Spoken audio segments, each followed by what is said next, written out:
ভূত কথা। এখানে গল্প নয়, ঘটনা শোনানো হয়। আপনাদের সবাইকে স্বাগতম জানাচ্ছি আমাদের ভূত কথা স্টুডিওতে। আজ আমি আপনাদের শোনাব হিড় করা 4টা ভয়ঙ্কর ঘটনা। আমাদের 4জন দর্শক আজকে তাদের সাথে ঘটে যাওয়া সত্যি ঘটনা পাঠিয়েছে। প্রথম গল্পটি পাঠিয়েছে অরিন্দম। আমি অরিন্দম। আমি কোনোদিন ভাবিনি আমার জীবনে এমন কিছু ঘটবে যেটা মনে হলে আজও শরীর কেঁপে ওঠে। তোমাকে যদি বলি হয়তো বিশ্বাস করতে কষ্ট হবে, কিন্তু আমি শপথ করে বলছি যা ঘটেছিল সেদিন সেটা আমার জীবনের সবচেয়ে ভয়ের রাত। ঘটনাটা কলকাতায়, আমার শহরে, প্রায় 3 বছর আগের কথা। আমি একটা প্রাইভেট কোম্পানিতে কাজ করতাম। কাজের চাপ ছিল ভয়ানক, প্রায় রাত করে ফিরতে হতো। সেদিনও এর ব্যতিক্রম ছিল না। বৃহস্পতিবার রাত, ঘড়ির কাঁটা তখন 10:30 ছুঁই ছুঁই। অফিস থেকে বেরিয়ে একটু হালকা হাওয়া গায়ে মেখে ট্রামের দিকে এগোলাম। কলকাতার ট্রামকে আমি সবসময় ভীষণ ভালোবাসতাম। পুরনো সেই লাইন, টুংটাং শব্দ, ধীরে চলার ভঙ্গি, সব কিছুতেই একটা নস্টালজিয়া আছে। কিন্তু সেদিন ট্রামে ওঠার মুহূর্তেই যেন মনে হলো ভেতরের আবহাওয়াটা অন্যরকম। যাত্রী তখন খুব বেশি ছিল না। এদিক ওদিক ছড়িয়ে থাকা হয়তো 4-5 জন মানুষ। কেউ মাথা নিচু করে বসে আছে, কেউ বা জানলার বাইরে তাকিয়ে। আমি জানলার ধারে একটা সিট পেয়ে গেলাম। ট্রাম ছাড়ল আর আমি হেলান দিয়ে বসে পড়লাম। রাস্তায় আলো ঝাপসা হয়ে আসছিল। দোকানপাট প্রায় বন্ধ, কেবল কয়েকটা চায়ের দোকানে টিমটিমে আলো। হঠাৎ খেয়াল করলাম সামনের সিটে বসা একজন বৃদ্ধকে। প্রথমে কিছু অস্বাভাবিক লাগেনি, কিন্তু চোখ আটকে গেল যখন বুঝলাম তার শরীরের চারপাশটা যেন ফিকে হয়ে আসছে। আমি ভেবেছিলাম হয়তো আলো আঁধারির খেলা। চোখ কোচলালাম, আবার তাকালাম, কিন্তু না, একেবারে পরিষ্কার দেখলাম লোকটার শরীর আস্তে আস্তে স্বচ্ছ হয়ে যাচ্ছে, যেন কারোর হাতে ইরেজার আছে আর ধীরে ধীরে মুছে দিচ্ছে। কয়েক সেকেন্ডের মধ্যে সে একেবারে মিলিয়ে গেল। আমার বুকের ভেতর হঠাৎ ধাক্কা খেল, গলা শুকিয়ে কাঠ হয়ে গেল। আমি চিৎকার করে উঠতে গিয়ে উঠতে পারিনি। মাথা ঘুরে গেল, হাত কাঁপছিল। চারপাশে তাকালাম, তখন অন্যরা বসে আছে, কিন্তু খেয়াল করলাম তাদের মধ্যেও একই ব্যাপার শুরু হয়েছে। ডান দিকের সিটে এক তরুণী বসেছিল। আমি একদৃষ্টে তাকিয়েছিলাম। হ্যাঁ, আমি স্পষ্ট দেখলাম তার মুখটা প্রথমে অস্পষ্ট হলো, তারপর পুরো শরীর ফিকে হয়ে গেল। বাম পাশের দম্পতিটা কিছুক্ষণ পরে মিলিয়ে গেল, যেন তারা কখনো ছিলই না। আমি তখন একা। পুরো ট্রামের ভেতরে আমি ছাড়া আর কোনো যাত্রী নেই। জানলার বাইরে শুধু কালো রাস্তা আর ফিকে আলো। বাতাস কেমন যেন অস্বাভাবিক ঠান্ডা হয়ে উঠল। আমার মনে হচ্ছিল গায়ের লোম খাড়া হয়ে আছে। শেষবার চোখ গেল ড্রাইভারের দিকে। আমি তখনও নিজেকে বোঝানোর চেষ্টা করছিলাম হয়তো স্বপ্ন দেখছি, হয়তো হ্যালোসিনেশন, কিন্তু না, যা দেখলাম তা স্বপ্ন হতে পারে না। ড্রাইভারের সিটে বসা মানুষটার শরীর ঠিকই ছিল, কিন্তু মুখ, তার কোনো মুখ নেই, একেবারে ফাঁকা, যেন কেউ কালো রং মেখে দিয়েছে বা কোনো শূন্য গহ্বর। সেদিন প্রথমবার মনে হলো আমার মৃত্যু খুব কাছে। আমি জানি না তখন কিভাবে নিজেকে সামলে রেখেছিলাম। ট্রামটা দুলতে দুলতে এগোচ্ছে, কিন্তু আমার চোখ আটকে আছে ড্রাইভারের উপর। শরীর আছে, হাত দুটো চাকার উপর নড়ছে, কিন্তু মুখটা নেই, একটা ফাঁকা কালো জায়গা। আমি মনে মনে বলছিলাম, না না, এটা সত্যি না, আমি স্বপ্ন দেখছি। চোখ বন্ধ করি, আবার খুলি, সব ঠিক হয়ে যাবে। কিন্তু না, চোখ যতবারই খুললাম একই দৃশ্য। আমার হাত ঘামছিল, বুকের ভেতরটা ধকধক করছিল। আমি উঠে দাঁড়ালাম। একবার ভেবেছিলাম ট্রামের চেন টেনে থামাবো, কিন্তু একটা অদ্ভুত ভয় আমাকে আটকাচ্ছিল। যদি এই জিনিসটা বুঝতে পারে আমি নড়াচড়া করছি, যদি হঠাৎ পিছনে ফিরে আসে। তখন হঠাৎ কানে এলো এক শব্দ, কারোর ফিসফিসানি। আমি ঘাড় ঘুরিয়ে তাকালাম, পুরো ট্রাম ফাঁকা, কিন্তু শব্দটা যেন পাশের সিট থেকেই আসছে। ঠিক বুঝতে পারছিলাম না কি বলছে, শুধু একটা জিনিস স্পষ্ট, ওটা আমার নাম উচ্চারণ করছে, অরিন্দম। আমার শরীর জমে গেল। কণ্ঠটা পরিচিত না, কিন্তু স্পষ্ট, যেন খুব কাছে বসে কেউ ডাকছে। আমি হঠাৎই জানলার দিকে তাকালাম। বাইরে অন্ধকার রাস্তার মধ্যে এক মুহূর্তের জন্য একটা মুখ ভেসে উঠল, আমার মৃত মামার মুখ। সে 5 বছর আগে মারা গেছে। আমি চোখ ফিরিয়ে নিলাম। ঠোঁট শুকিয়ে কাঠ হয়ে গেল, মাথার ভেতর গুনগুন করছিল। তখন আবার কানে এলো একই ফিসফিসানি, এবার আরো কাছে, অরিন্দম, তুই নামিস না কেন? আমার হাত কাঁপতে কাঁপতে চেনের দিকে এগোলো, কিন্তু ঠিক তখনই ট্রামটা হঠাৎ ঝাঁকুনি খেলো। আমি সিটে পড়ে গেলাম। চারপাশে আলো নিভে গেল, পুরো ট্রাম অন্ধকার। আমি অন্ধকারে দম বন্ধ হয়ে আসছিল। শুরু চাকার ঘষা শব্দ, আর দূরে কেমন যেন গম্ভীর গলার গুনগুনানি শুনতে পাচ্ছিলাম। মনে হচ্ছিল অনেকগুলো মানুষ একসাথে কোনো মন্ত্র পড়ছে। হঠাৎ সামনের আলো জ্বলে উঠল। আমি চোখ ছোট করে তাকালাম। ড্রাইভারের সিট ফাঁকা, ড্রাইভার নেই, কিন্তু ট্রাম চলছে। আমার শরীর অসাড় রয়ে গেল। আমি হঠাৎ দাঁড়িয়ে পড়লাম, দৌড়ে সামনের দিকে গেলাম। ভেবেছিলাম হয়তো আমি ভুল দেখছি, কিন্তু না, চাকা ঘুরছে, কন্ট্রোল লিভার নিজে নিজে নড়ছে। আর সামনের জানলা দিয়ে তাকিয়ে দেখলাম আমরা কোনো রাস্তা দিয়ে যাচ্ছি না।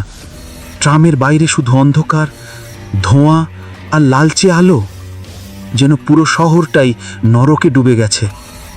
সেই মুহূর্তে বুঝলাম আমি আর কোনো স্বাভাবিক ট্রামে নেই।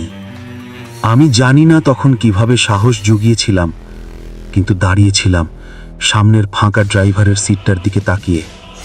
ট্রাম এগোচ্ছে, অথচ চালাচ্ছে কে? কোনো মানুষ নেই, কোনো মুখ নেই। আমার শ্বাস নিতে পারছিলাম না।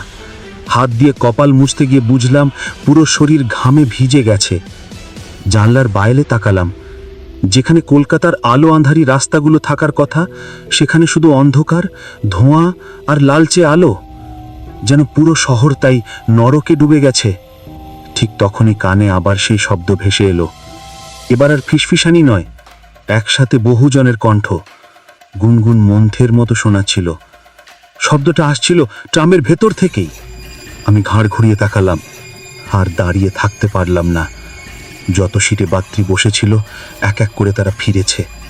হ্যাঁ, যারা কিছুক্ষণ আগে অদৃশ্য হয়েছিল তারা এখন আবার দেখা দিচ্ছে, কিন্তু তারা মানুষ নেই। তাদের মুখগুলো বিকৃত, চোখগুলো একেবারে সাদা, আর ঠোঁট নড়ে উঠছে গুনগুন শব্দে। আমার বুক ধড়ফড় করে উঠল। আমি পিছিয়ে এলাম। মনে হচ্ছিল তারা সবাই একসাথে কোনো অচেনা ভাষায় মন্ত্র পড়ছে।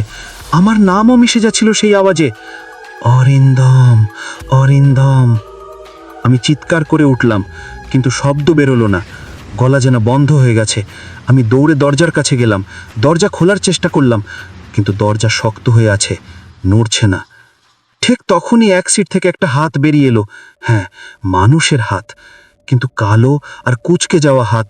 হাতটা আমার কবজিতে চেপে ধরল, ঠান্ডা বরফের মতো স্পর্শ।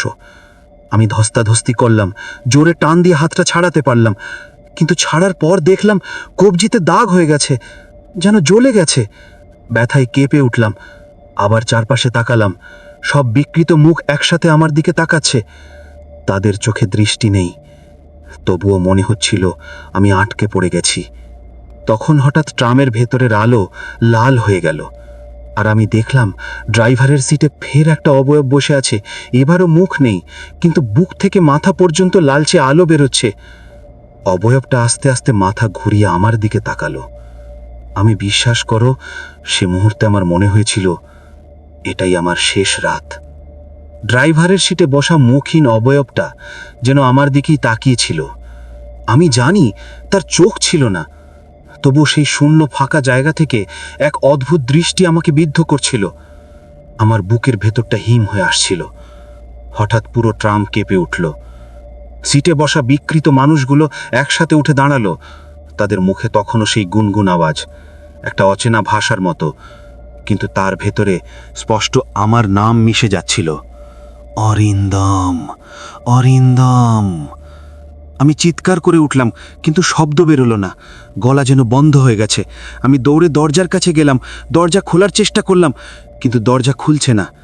চারপাশের সাদা চোখগুলো তখন ধীরে ধীরে আমার দিকে এগিয়ে আসছিল। আমার মনে হচ্ছিল তারা সবাই আমাকে ঘিরে ফেলবে। ঠিক সেই মুহূর্তে ট্রামের ভেতরের বাতি নিভে গেল। আবার একেবারে অন্ধকার। আমি কিছুই দেখতে পাচ্ছিলাম না, শুধু ঠান্ডা বাতাস আর সেই মন্ত্রোচ্চারণের মতো শব্দ। আমি হটকে খেয়ে মেঝেতে পড়লাম। মাথায় আঘাত লাগলো, চোখের সামনে ঝাপসা হয়ে আসছিল। আর তখনই মনে হলো কানে খুব কাছে কেউ ফিস ফিস করে বলছে, তুই আমাদের সঙ্গে নামবি। আমার পুরো শরীর শিউরে উঠল। আমি আর কিছু মনে করতে পারিনি, শুধু মনে আছে হঠাৎ এক ঝটকায় আমার চোখ খুলে গেল আর দেখলাম ট্রামটা দাঁড়িয়ে আছে। চারপাশে গরম হাওয়া, অচেনা রাস্তা, কোনো মানুষ নেই। আমি একা বসে আছি। ড্রাইভারের সিট ফাঁকা, সিটগুলোও ফাঁকা। আমি উঠে দাঁড়ালাম, জানলার বাইরে তাকালাম। প্রথমে ভেবেছিলাম আমি কলকাতাতেই আছি, কিন্তু না, ওটা কোনো চেনা রাস্তা ছিল না। অন্ধকারের মধ্যে লালচে আলো, শুকনো গাছের সারি আর যেন শ্মশানের গন্ধ। আমার গলা শুকিয়ে যাচ্ছিল। আমি আবার দরজার দিকে ছুটে গেলাম। এবার দরজা খুলে গেল। আমি এক লাফে নেমে গেলাম ট্রাম থেকে। নামার সাথে সাথেই দেখলাম, পিছনে তাকিয়ে দেখি ট্রামটা নেই, কোথাও নেই। রাস্তা ফাঁকা। আমি দাঁড়িয়ে আছি একেবারে নির্জন, অচেনা জায়গায়। আমি দৌড়াতে শুরু করলাম। কোথায় যাচ্ছি জানি না, শুধু দৌড়াচ্ছিলাম। কিছু দূর গিয়ে হঠাৎ বুঝতে পারলাম আমি কলকাতারই এক পরিচিত গলির মুখে এসে পড়েছি। চারপাশের দোকানপাট, আলো, মানুষের ভিড়, সব যেন স্বাভাবিক। আমি হাঁপাতে হাঁপাতে দাঁড়ালাম। মাথার ভেতর তখনও সেই ফিসফিসানি বাজছিল।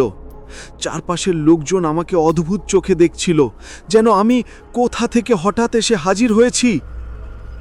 সেদিন আমি কেমন করে বাসায় ফিরেছিলাম মনে নেই। কয়েকদিন জ্বরে কাবু হয়েছিলাম। আজও আমি ট্রামে উঠতে পারি না। মানুষ আমাকে জিজ্ঞাসা করলে বলি, আরে এখন তো ট্রামই কটা চলে। কিন্তু সত্যিটা আমি জানি, সেই রাতে আমি যে ট্রামে উঠেছিলাম সেটা সাধারণ ট্রাম ছিল না, ওটা ছিল অন্য জগতের ট্রাম। তো কেমন ছিল অনিন্দর ঘটনা? দ্বিতীয় গল্পটি পাঠিয়েছেন সুনিতা। চলুন শুনে আসি সুনিতার সাথে কি ঘটেছিল। আমার নাম সুনিতা। আমি উত্তরপ্রদেশের বারাণসীতে জন্মেছি। এখানেই বড় হয়েছি। গঙ্গার ঘাটে প্রতিদিন ভিড় দেখি। পূজা, আরতি, ভক্তদের স্রোত সব আমার কাছে একেবারেই স্বাভাবিক। ছোট থেকে এই দৃশ্য দেখে দেখে বড় হয়েছি বলে কখনো মনে হয়নি এখানে কিছু অস্বাভাবিক ঘটতে পারে। কিন্তু সেদিন যা হয়েছিল সেটা আমি কোনোদিন ভুলতে পারবো না। ঘটনাটা একেবারে সত্যি। আমি এখনো মনে করলে শরীর শিউরে ওঠে। দিনটা ছিল শ্রাবণের পূর্ণিমা। ঘাটে অগণিত মানুষ ভিড় করেছে। সবাই আরতি দেখছে, ভজন গাইছে। গঙ্গার জল টল টল করছে, বাতাসে ধূপ আর ফুলের গন্ধ। আমি তখন আমার বান্ধবীদের সাথে ঘাটের ধারে বসেছিলাম। সব কিছু একদম স্বাভাবিকই ছিল, কিন্তু হঠাৎ করেই আমার কানে এলো এক সুরেলা ভজন। অচেনা কিন্তু অদ্ভুত সুন্দর। স্বরটা এত গভীর, এত মায়াময় ছিল যে আমি অবাক হয়ে গেলাম। মনে হচ্ছিল কোনো সাধু কণ্ঠে গাইছে। আমি প্রথমে ভেবেছিলাম ভিড়ের মধ্যেই কেউ গাইছে, কিন্তু চারদিকে তাকিয়ে দেখলাম সবাই তখন ঢাক, ঢোল, শঙ্খ, আরতির মধ্যে ডুবে আছে। কেউই ওই সুরটা গাইছে না। ভজনটা ভেসে আসছিল অন্য কোনো দিক থেকে। আমি অদ্ভুতভাবে আকৃষ্ট হতে লাগলাম। মনে হচ্ছে যেন সেই সুর আমাকে ডাকছে। আমার বান্ধবীরা তখনও হাসি ঠাট্টায় মশগুল। আমি তাদের কিছু না বলে আস্তে আস্তে উঠে দাঁড়ালাম। শব্দের টানে হাঁটতে শুরু করলাম। ঘাটের ভিড় থেকে একটু দূরে গিয়ে দেখি রাস্তা ফাঁকা হয়ে আসছে। ভজনের সুর যেন আরও স্পষ্ট হয়ে উঠছিল। আমার বুকের ভেতর কেমন জানি হচ্ছিল। ভয় পাচ্ছিলাম, কিন্তু একই সাথে সেই সুরে টান ছিল। আমি জানি না কেন আমার শরীর নিজে থেকেই এগিয়ে যাচ্ছিল। অবশেষে গিয়ে পৌঁছালাম ঘাটের একেবারে নির্জন প্রান্তে। সেখানে আলো আঁধারে, প্রায় কেউ থাকে না। আর তখনই বুঝলাম শব্দটা আসছে একেবারে চিতাঘাটের দিক থেকে। আমি থমকে দাঁড়ালাম। চারপাশে নির্জনতা, শুধু গঙ্গার জল থই থই করছে, কিন্তু ভজনের সুর তখনও বাজছে, যেন আমার জন্যই কেউ গাইছে। আমার গা শিউড়ে উঠল, গলার ভেতর শুকিয়ে গেল, তবু আমি থামতে পারছিলাম না। ধীরে ধীরে পা বাড়ালাম সেই নির্জন চিতার দিকে।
চোখের দৃষ্টি আমাকে আছড়ে দিল।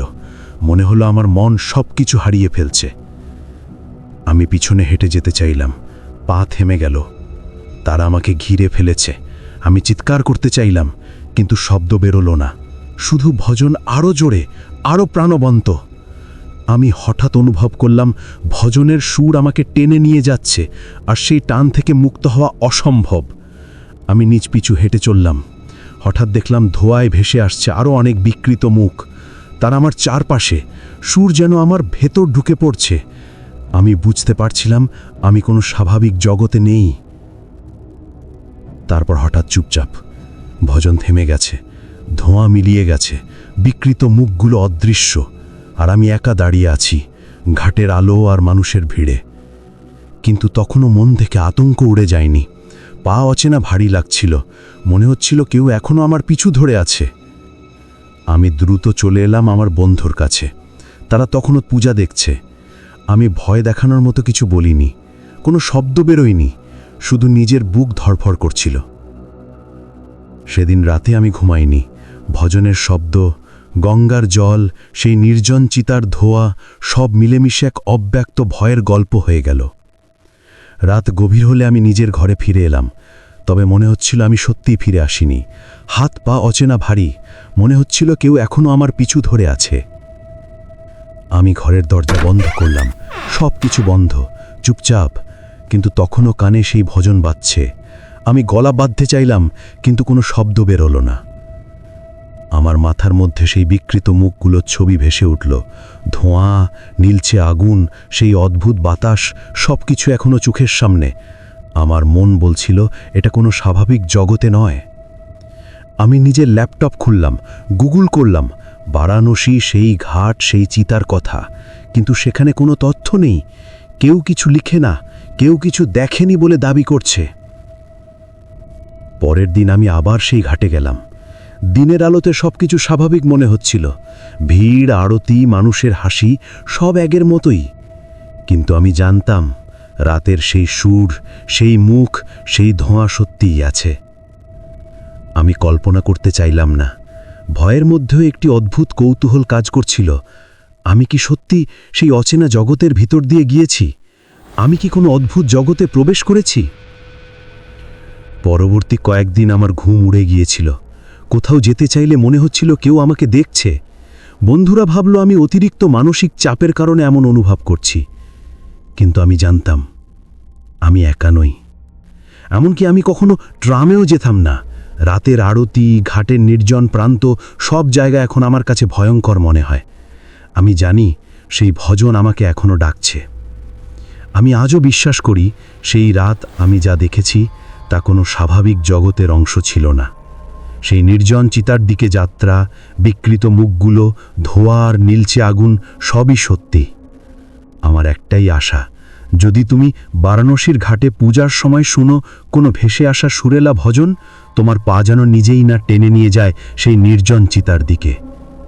কারণ তুমি আর ফিরতে পারবে না যদি একবার সে ডাক ধরে ফেলে। তৃতীয় গল্পটি পাঠিয়েছে মীরা। মীরা বলেছে, আমার সাথে একটা সত্যি ঘটনা লিখে পাঠালাম আমি। আপনি আপনার মতো করে দর্শকদের শোনাবেন। আমি মীরা। সিমলায় আমার ছোট একটা সফর হয়েছিল বন্ধুদের সঙ্গে কাজের ছুটি কাটাতে। আমরা হোটেলের একটি পুরনো কক্ষ বুক করেছিলাম। কক্ষটা ছোট কিন্তু সুন্দর। দেয়ালে কয়েকটি ছবি ঝুলছে, পাহাড়, বরফের চূড়া আর পুরনো হিমাচল স্থাপত্যের ছবি। প্রথম দিনটা স্বাভাবিকই কাটল। আমরা হোটেলের বাইরে পাহাড় ঘুরলাম, গরম চা খেলাম, হালকা হাওয়ায় হাঁটলাম। কিন্তু রাত হলো যে ঘরে, সেই রাতটা কখনো ভুলব না। রাত প্রায় 11টার সময় সবাই ঘুমোতে গেছে। আমি একা হোটেলের কক্ষে বসেছিলাম, জানালার বাইরে পাহাড়ের নীরবতা। হঠাৎ মনে হলো দেয়ালের ছবিগুলো একটু নড়ছে। প্রথমে ভেবেছিলাম চোখের খেলা। আমি হেসে বললাম, হয়তো এই হোটেলের বাতাসই ছবি দুলাচ্ছে। কিন্তু পরে দেখলাম প্রতিটি ছবিতে থাকা মানুষের মুখ ধীরে ধীরে বিকৃত হতে শুরু করেছে। হাসি থেকে অচেনা ভয়ঙ্কর ভঙ্গি, চোখের দৃষ্টি, সবই অন্যরকম। মনে হলো যেন তারা শুধু ছবি নয়, সত্যিই জীবনমান নিয়ে রুমের দিকে তাকাচ্ছে। আমি হঠাৎ চোখ বড় করে তাকালাম। ছবিগুলো সরাসরি আমার দিকে তাকাচ্ছে। প্রতিটি মুখ যেন আমার ভেতরের ভয়ে বুঝতে পারছে। হৃদয়ে দ্রুত ধকধক করতে শুরু করল। আমি টেবিলের দিকে গিয়ে আলো জ্বালালাম। ভয় কিছুটা কমেছে মনে হলো। কিন্তু তখনই দেখলাম ছবিগুলোর রং বদলে যাচ্ছে, চোখগুলো আলোড়িত, মুখে অদ্ভুত ছায়া। আমি চুপচাপ দাঁড়িয়ে থাকলাম, না বুঝে কি করব। একটু সাহস জুগিয়ে ছবিগুলোর দিকে আরও কাছাকাছি গেলাম। তখনই শুনতে পেলাম হালকা ফিসফিসানি, যেন কেউ আস্তে আস্তে কথা বলছে। শব্দটা শোনা মাত্র মনে হলো কেউ রুমের ভেতরে আমার চারপাশে আছে। আমি মুচকি হাসি দেওয়ার চেষ্টা করলাম, বললাম হয়তো বাতাসের শব্দ। কিন্তু ভেতরের আতঙ্ক বাড়ছিল। হঠাৎ বুঝলাম কিছু একটা ঘটতে চলেছে। আমি ব্যাক সাইডে তাকালাম। জানালার বাইরে অন্ধকার, কিন্তু বাতাস একদম নিঃশব্দ। রুমের ভিতরে কিছু নড়াচড়া করছে। কেবল দেয়ালের ছবি নয়, পুরো কক্ষ যেন কাঁপছে। আমি হঠাৎ চললাম। একটা ছবি ধীরে ধীরে রুমের মধ্যে নেমে আসছে। শুধু ছবি নয়, মানুষের অবয়ব, মুখ, চোখ, হাত, সবই রুমের ভিতরে। আমি পশ্চাৎধাবন করতে চাইলাম, কিন্তু পা মাটিতে আটকে গেছে। আমি পিছিয়ে দাঁড়ালাম, কিন্তু ছবি ধীরে ধীরে রুমের ভিতরে এগোচ্ছে। প্রথমে শুধু হাতের রেখা, তারপর পুরো অবয়ব। আমি মনে মনে বললাম, না, এটা সম্ভব নয়। কিন্তু চোখকে বিশ্বাস করলাম না। রুমের বাতাস কেমন ভিন্নভাবে শ্বাস নিচ্ছে, ঠান্ডা, ভারী, যেন কোনো অদৃশ্য সত্তা আমার চারপাশে ঘুরছে। ছবি থেকে বেরিয়ে আসা মানুষগুলো আস্তে আস্তে আমার দিকে তাকাচ্ছে। মুখগুলো বিকৃত, চোখগুলো সাদা, আর ঠোঁট হালকা কাঁপছে। আমি কাঁপতে কাঁপতে চেয়ারে হাত রাখলাম। মনে হলো রুমের মেঝেতেও কোনো অদৃশ্য শক্তি আছে। তারা আমার দিকে এগোচ্ছে, আর আমি স্থির হয়ে থাকলাম। মনে হলো একবার তারা আমাকে স্পর্শ করলে আমি আর ফিরতে পারবো না। হঠাৎ তাদের গুনগুন শোনা গেল। কেউ কিছু বলছে, কেউ হাহাকার করছে, কেউ যেন আমার নাম ডাকছে। আমি বুঝতে পারলাম তারা শুধু ছবি নয়, কোনো অতি প্রাকৃত জগৎ থেকে এসেছে। আমি চোখ বন্ধ করে আবার আলো জ্বালালাম। প্রতিটি ছবি রুমের ভিতরে পুরোপুরি অবতীর্ণ। আমি কেঁপে উঠলাম, পা আর চলছিল না। ঠিক তখনই আমি অনুভব করলাম ছবির মধ্যে থেকে কিছু স্পর্শ এসে আমার হাতে লাগছে, ঠান্ডা কিন্তু শক্তিশালী। আমি হঠাৎ চিৎকার করতে চাইলাম, কিন্তু কোনো শব্দ বের হলো না। আমি চুপচাপ, পুরো শরীর জমে গিয়েছিল। ছবি থেকে বেরিয়ে আসা মানুষগুলো ধীরে ধীরে ঘিরে ফেলল, তাদের চোখ আমার দিকে। ভয় বেড়ে গেল। মনে হলো যদি একবার তারা স্পর্শ করে আমি আর কিচ্ছু মনে রাখব না। এক পর্যায়ে একটি মুখ খুব কাছাকাছি এলো। আমি দেখতে পেলাম মুখের মধ্যে অদ্ভুত দাগ, চোখের দৃষ্টি পুরোপুরি পরিবর্তিত। আমার মনে হলো আমার মনও তাদের ভিতরে টেনে নেওয়া হচ্ছে। আমি হঠাৎ একটা ঝটকায় আমার হাত বের করার চেষ্টা করলাম, আর ঠিক সেই মুহূর্তে রুমের বাতি ঝলমল করে জ্বলে উঠল। প্রতিটি অবয়ব ধীরে ধীরে ছবির মধ্যেই চলে গেল। আমি শ্বাস নিতে শুরু করলাম, হাত ও পা ধীরে ধীরে স্বাভাবিক হলো। মনে হলো আমার প্রাণ ফিরে এসেছে, কিন্তু রুম এখনও শান্ত নয়। ভিতরে এক অদ্ভুত শীতলতা ছিল, যেন কোনো অদৃশ্য চোখ আমাকে পর্যবেক্ষণ করছে। আমি জানালার দিকে তাকালাম। পাহাড়ের নীরবতা, অন্ধকার রাত আর হালকা বাতাস সবই আগের মতো, কিন্তু আমি জানতাম সেই অদ্ভুত শক্তি এখনও রুমের ভিতরে আছে। আমি ধীরে ধীরে বিছানায় বসে পড়লাম। পুরো রাত আমি জাগতেই থাকলাম। মনে হচ্ছিল ছবিগুলো এখনও আমাকে পর্যবেক্ষণ করছে। আমি জানি না, কল্পনাও করতে পারিনি যে ছবিগুলো রুমের মধ্যে আসতে পারে। তাদের ভঙ্গি ক্রমশ জীবন্ত হয়ে উঠছিল, ঠোঁট কাঁপছিল, চোখ ফিসফিস করছিল। মনে হচ্ছিল রুমের বাতাসও তাদের সঙ্গে কাঁপছে। আমি এক কোণে ঘুরে দাঁড়ালাম। তাদের দিকে তাকিয়ে থাকা এক অদ্ভুত অশরীরী শক্তি অনুভব করছিলাম। মনে হলো রুমের চারপাশে কোনো অস্পষ্ট শক্তি কাজ করছে, যা আমাকে আটকাচ্ছে। হঠাৎ একটি মুখ, যা একটি পুরনো ছবির, সরাসরি আমার দিকে এগোলো। চোখের ভিতর অদ্ভুত আগুন জ্বলছে। মনে হলো একবার তারা আমাকে স্পর্শ করলে আমি আর বাঁচব না। হৃদয় দ্রুত ধকধক করতে লাগলো। আমি চিৎকার করতে চাইলাম, কিন্তু কোনো শব্দ বের হলো না। আমার হাত কাঁপছিল, পা আটকে গেছে। মনে হচ্ছিল আমার সমস্ত আত্মা তাদের নিয়ন্ত্রণে চলে গেছে। তারপর তারা ধীরে ধীরে ঘিরে ফেলল। রুমের মধ্যে বাতাস আরও ঠান্ডা হয়ে গেছে। ভিতরের আলো ঝলমল করছিল, কিন্তু প্রতিটি ছায়া বিকৃত হয়ে উঠছে। আমি হঠাৎ অনুভব করলাম রুমের প্রতিটি আসবাবপত্র, টেবিল, চেয়ার, এমনকি বিছানাও আমাকে তাদের দিকে টেনে নিয়ে আসছে।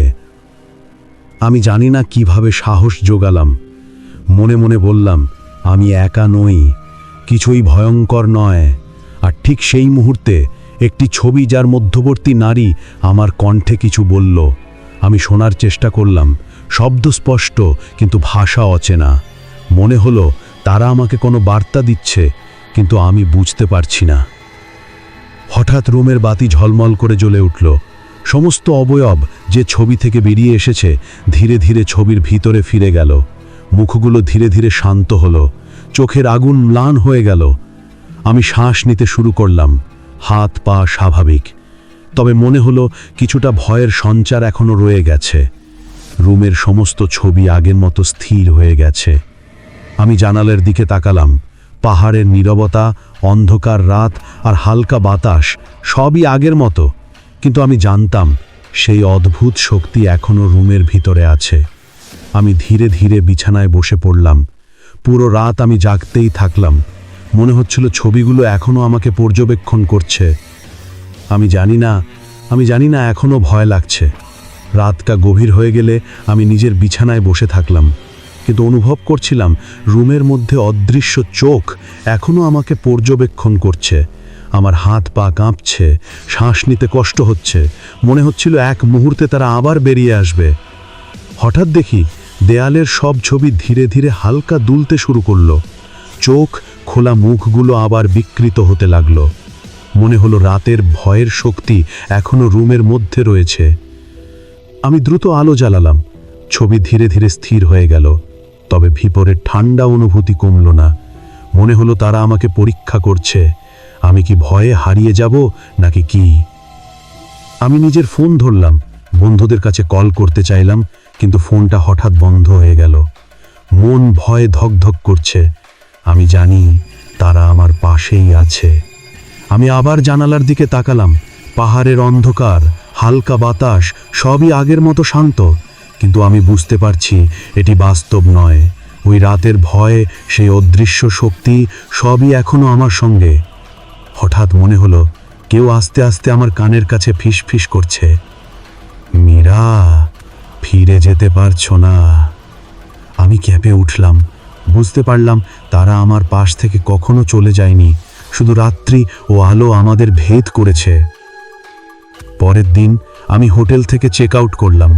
দিনের আলোতে সব স্বাভাবিক মনে হলো, মানুষ, ঘর, পাহাড় সবই আগের মতো, কিন্তু আমি জানতাম সেই রাতের অভিজ্ঞতা শুধুমাত্র আমার কাছেই ঘটেছে। মনে হলো সেই রাত আমি কোনো অন্য জগতে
আর চোখ খুলতেই দেখলাম আশেপাশে সবাই জমাট হয়ে দাঁড়িয়ে আছে, কিন্তু কোনো মানুষই নড়ছে না। প্রথমে ভেবেছিলাম তারা হয়তো চিৎকার করতে গেছে, কিন্তু চোখ খুলে দেখলাম তাদের চোখ একটুও নড়ছে না। মুখগুলো স্থির, ভ্রু উঁচু, ঠিক যেন মূর্তির মতো। আমি অবাক হয়ে দাঁড়ালাম। মনে হলো এই মানুষগুলো জীবিত না। ঢেউয়ের শব্দ, বাতাসের হাওয়া, সব কিছু স্থির, সময় যেন থেমে গেছে। আমি একটু এগুতে চাইলাম, কিন্তু পা মাটিতে আটকে গেছে। মনে হলো আমি এক অদ্ভুত জগতে প্রবেশ করেছি। সমুদ্রের জলও যেন ধীরে ধীরে শান্ত হয়ে গেছে। তাদের দিকে তাকিয়ে আমার মনে হলো কেউ আমাকে দেখছে, কিন্তু চোখ নেই। এই অনুভূতি একেবারে অচেনা, অদ্ভুত। হঠাৎ আমি বুঝতে পারলাম আমি এখানে একা নই। একটি ঢেউ এসে আমাকে স্পর্শ করল, কিন্তু কোনো পানি অনুভূত হলো না। মনে হলো আমি সমুদ্রের মধ্যে নেই, বরং অন্য কোনো স্থানে প্রবেশ করেছি। আমি শ্বাস নিতে চাইলাম, কিন্তু গলা শুকিয়ে গেছে। মনে হচ্ছিল যদি আমি চিৎকার করি কেউ শুনবে না। সবাই সেই অদ্ভুত স্থির অবস্থায় আমাকে দেখছে। আমি হঠাৎ সরাসরি মানুষের দিকে এগোলাম। তাদের চোখ, মুখ সমস্ত স্থির। আমি হাত বাড়ালাম। ঠিক তখনই মনে হলো কেউ আমার চারপাশে অদৃশ্যভাবে ঘুরছে। হঠাৎ বাতাস ঝাপসা হয়ে উঠল, ঢেউ আবার নড়তে শুরু করল, কিন্তু সেই স্থির মানুষগুলো, তাদের চোখ এখনো সরেনি। আমি হঠাৎ চিৎকার করতে চাইলাম, কিন্তু কোনো শব্দ বের হলো না, শুধুই শ্বাসের শব্দ। মনে হলো এক মুহূর্তে আমি হারিয়ে যাব। আমি সমুদ্রের পানিতে দাঁড়িয়ে হোঁচট খেতে খেতে তীরে ফিরলাম, কিন্তু আমার চোখের সামনে দৃশ্যটি আতঙ্কিত করে তুলল। আশেপাশে সবাই যেন পাথর হয়ে গেছে, তাদের চোখ একটুও নড়ছে না, মুখগুলো স্থির। কিছুক্ষণ মনে হলো আমি এক অদ্ভুত স্থির জগতে ঢুকে পড়েছি। আমি নিজেকে বাঁচানোর চেষ্টা করলাম, হাত পা নড়াতে চাইলাম, কিন্তু মনে হলো পা মাটিতে আটকে গেছে। সমুদ্রের ঢেউও যেন আমার চারপাশে থেমে আছে, সব কিছু নিঃশব্দ, শুধু আমার শ্বাসের শব্দ। আমি সরাসরি তাদের দিকে এগোলাম, চোখের দিকে তাকালাম। তারা আমাকে দেখছে, কিন্তু চোখে কোনো প্রাণ নেই। মনে হলো তারা যেন রূপকথার কোনো অদৃশ্য শক্তির সঙ্গে যুক্ত। আমি মনে মনে বললাম, এটা শুধু কল্পনা। তবে জানি মন সত্যিকারের ভয় অনুভব করছে। হঠাৎ কিছু নড়চড় হলো। একটি শিশু, যার হাত আমি ছোটবেলায় দেখেছি, ধীরে ধীরে আমার দিকে এগোচ্ছে। চোখের ভিতর অদ্ভুত আগুন জ্বলছে। আমি পিছিয়ে গেলাম। মনে হলো একবার সে আমাকে স্পর্শ করলে আমি আর ফিরতে পারবো না। ঢেউ আবার নড়ে উঠল, জল যেন আমার দিকে টানে। মনে হলো সমুদ্র তাদের সঙ্গে জড়িত। আমি পিছিয়ে যেতে চাইলাম, পা যেন মাটিতে আটকে গেছে। তাদের দিকে তাকিয়ে থাকতেই হঠাৎ চারপাশে স্থির মানুষগুলো একসাথে ধীরে ধীরে এগোতে লাগলো। মনে হলো আমি তাদের মধ্যে আটকা পড়ছি। আমি চিৎকার করতে চাইলাম, কিন্তু কোনো শব্দ বের হলো না, শুধুই শ্বাসের শব্দ। মনে হলো এক মুহূর্তে আমি হারিয়ে যাব। হঠাৎ একটি মানুষের হাত, ছোট্ট একটি মূর্তির মতো, আমার দিকে এলো। হাতটি স্পর্শ করল, আমার শরীর কাঁপতে লাগলো। মনে হলো একবার তাদের স্পর্শ পেলেই আমি আর ফিরতে পারবো না। আমি সাহস জোগালাম, চোখ বন্ধ করলাম, মনে মনে বললাম, আমি বাঁচব, ভয়কে হারাবো। আর ঠিক সেই মুহূর্তে সমুদ্রের ঢেউ ধীরে ধীরে স্বাভাবিক হয়ে গেল। মানুষের অবয়বগুলো আবার স্থির হয়ে গেল, চোখের আগুন ম্লান হয়ে গেল। আমি শ্বাস নিতে শুরু করলাম, হাত পা ধীরে ধীরে স্বাভাবিক। তবে মনে হলো কোনো অদৃশ্য শক্তি এখনো আমার পাশে আছে। আমি জানতাম যে রাতের সেই অভিজ্ঞতা শুধু স্বপ্ন নয়।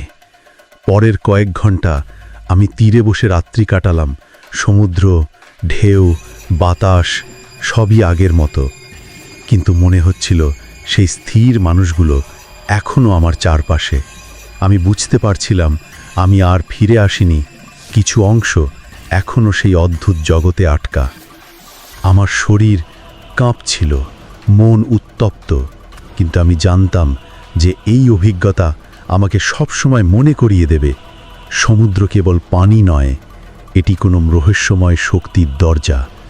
একবার তুমি সেখানে প্রবেশ করলে কিছু অংশ চিরকাল ধরে থাকবে সেই অদ্ভুত জগতে। রাত গভীর হয়ে গেলে আমি সমুদ্রের ধারে বসে থাকলাম। আমার শ্বাস আর রক্ত চলাচল করে, তবে মনে হচ্ছিল সেই অদৃশ্য চোখ এখনো আমার দিকে তাকিয়ে আছে। প্রতিটি ঢেউ, বাতাস, এমনকি চাঁদের আলো, সব কিছু যেন আমাকে টেনে নিয়ে যাচ্ছে সেই অন্য জগতের দিকে। হঠাৎ দেখি স্থির মানুষগুলো ধীরে ধীরে অদৃশ্যভাবে নড়তে লাগলো। তাদের মুখ, চোখ, হাত সবই যেন জীবিত হয়ে উঠছে। আমি হঠাৎ বুঝতে পারলাম আমি শুধুমাত্র পর্যবেক্ষক নই, তারা আমাকে ঘিরে ধরে নিয়েছে। আমি চিৎকার করতে চাইলাম, কিন্তু কোনো শব্দ বের হলো না। শীতল হাওয়া কানে ফিসফিস করছে, দেবাশিস, তুমি ফিরে যেতে পারবে না। হৃদয় জোরে ধক ধক করছে, পা মাটিতে আটকে আছে। মনে হলো একবার তারা আমাকে স্পর্শ করলে আমি আর বাঁচব না। আমি দ্রুত চোখ বন্ধ করলাম, মনে মনে বললাম, আমি বাঁচব, ভয়কে হারাবো। আর ঠিক সেই মুহূর্তে সমুদ্রের ঢেউ ধীরে ধীরে স্বাভাবিক হয়ে গেল। মানুষের অবয়বগুলো আবার স্থির হয়ে গেল, চোখের আগুন ম্লান হয়ে গেল। আমি শ্বাস নিতে শুরু করলাম, হাত পা ধীরে ধীরে স্বাভাবিক। তবে শান্তি পুরোপুরি ফেরেনি। মনে হলো সে অদৃশ্য শক্তি এখনো আমার পাশে আছে। আমি জানতাম যে রাতের সেই ঘটনা শুধু স্বপ্ন নয়। পরের দিন আমি হোটেল থেকে বের হলাম। সমুদ্র, বাতাস, মানুষ সবই আগের মতো। কিন্তু আমার মনে হলো আমি আর পুরোপুরি ফিরে আসিনি। কিছু অংশ এখনও সেই অদ্ভুত জগতে আটকা। আমি আজও বিশ্বাস করি, যদি সমুদ্রের ধারে হঠাৎ কেউ অচেনা স্থির মানুষের মতো মানুষ দেখে, চোখ না নড়ে, মুখ পরিবর্তিত হয়, তখন তুমি বুঝবে সেই সমুদ্র কেবল পানি নয়, এটি কোনো রহস্যময় শক্তির দরজা। একবার তুমি সেখানে প্রবেশ করলে কিছু অংশ চিরকাল ধরে থাকবে সেই অদ্ভুত জগতে। আমার নাম দেবাশিস, আর আমি চেন্নাই সমুদ্রের সেই রাতের অভিজ্ঞতা আপনাদের শেয়ার করলাম। আজও মনে হলে গা শিউড়ে ওঠে। গল্পগুলো কেমন লাগলো অবশ্যই কমেন্টে জানাবেন।